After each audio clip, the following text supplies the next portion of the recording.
Hey guys, Albe here again. So last video was about the 5 things I love about the BMW F800GS. In this video, I'm gonna give you 5 things I hate about the BMW F800GS. Now, hate is a very strong word. There is nothing on the bike that ticks me off that much, that makes me hate. But there are a few things I don't like. But enough with the chit chat, let's get on it.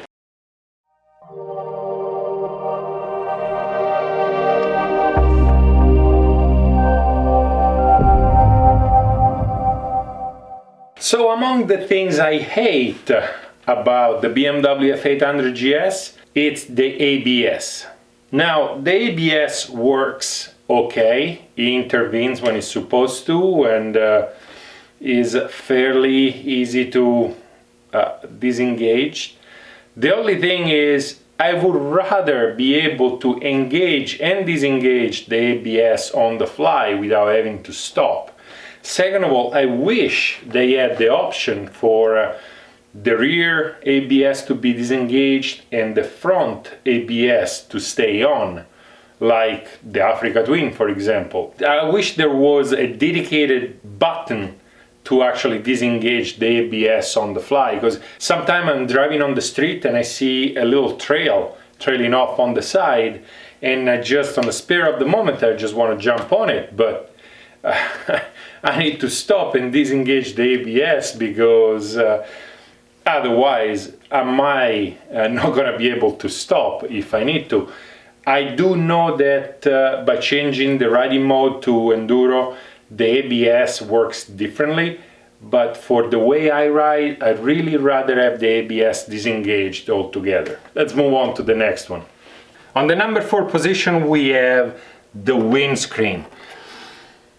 This bike is supposed to be a middle-sized touring bike slash adventure slash off-road slash pretty much a lot of slashes after that. One thing that BMW should have taken care of is the windshield.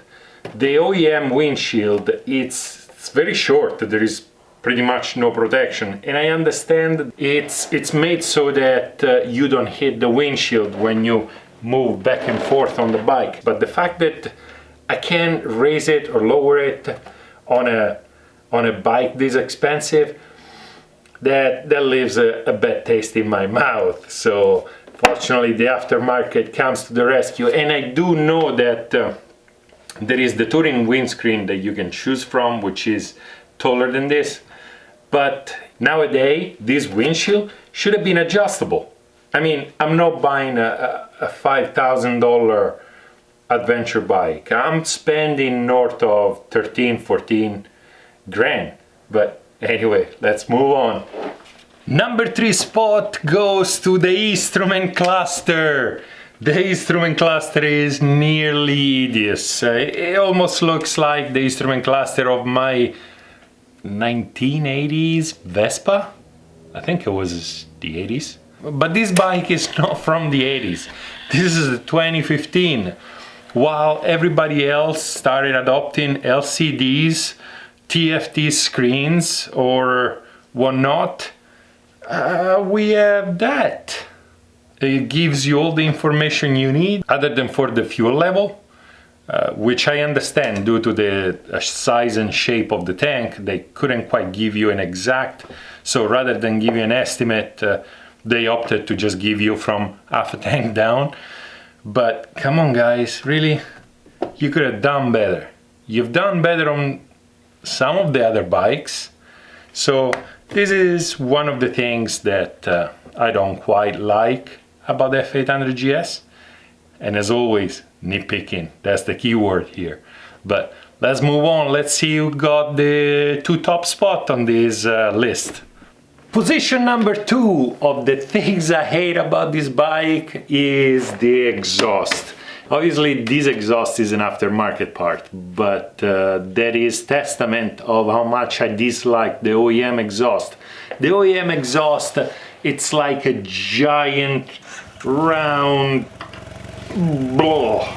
It sound bad, it looked bad, and it was super heavy. Thankfully, the aftermarket came to the rescue, and there are literally limitless choices of exhaust you can put on your bike. And if you have one of these bikes, I suggest you do it, because it will change the bike drastically. So the exhaust gets position number 2 on the things I hate about the BMW F800GS. But without further ado, let's take a look at the top spot on our list. Top spot of the 5 things I hate about the BMW F800GS is the suspensions. Let's face it, this is a BMW. Those suspensions are awful. The front fork cannot be adjusted in any way, shape or form unless you change the spring rate or you change the viscosity of the oil inside. Second of all, the travel, it's fair, but they're really soft. For a guy like me, north of 200 pounds, those suspension bottom pretty good when you jump pretty much anything. The rear suspension is adjustable, and even that, it doesn't make much of a difference. The problem is any other little bits and pieces can be fixed with a few $100s, but the suspensions cannot. Every time you touch a suspension component, we're talking about thousands. Now, if you only buy parts, for example, if you buy the cartridges from, I believe is Bitubo, that's 800 bucks.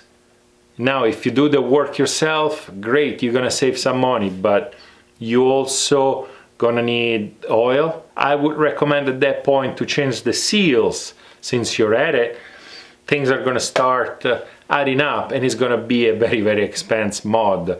I wish BMW actually gave the option for a better version with better suspensions. Those are WP suspensions, so those suspensions are supposed to be good, and the fact that they're really not that up to par, it's something I actually hate about this bike.